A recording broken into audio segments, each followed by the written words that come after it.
Journalist Michael Maloof.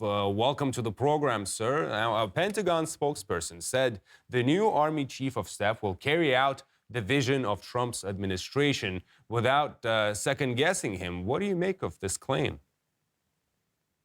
Well, it's probably true. Hegseth wants to be surrounded by people who are total loyalists, and that's what this is all about.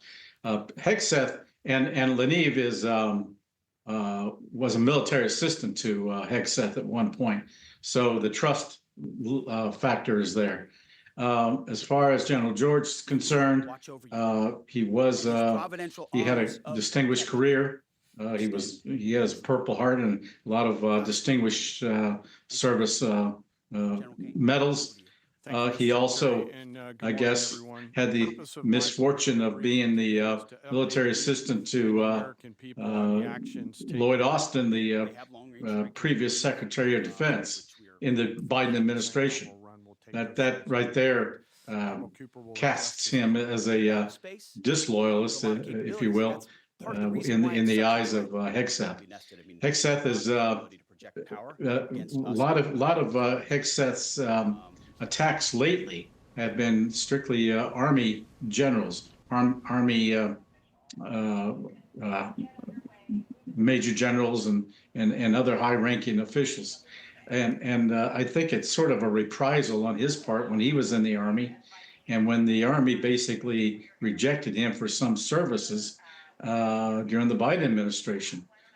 So this is like payback time for Hegseth, and this is no way to run a military, frankly. The soldiers are there to serve, no matter who's in charge, and that's the same with the civilian civil service within the Defense Department. And I know I've gone through half a dozen secretaries of defense, whether Republican or Democrat, but we always did our job, and we did it effectively. So, and the same with the military, and so there's and Hegseth has this history of going after political types, or he puts everything in. He looks at everything through a political prism. Let's put it that way, and he wants to serve Donald Trump because there's talk of himself being axed here shortly. So he's trying to do all that he can to please Trump. But as Pat Bondi has shown, even though she was extremely loyal to Donald Trump,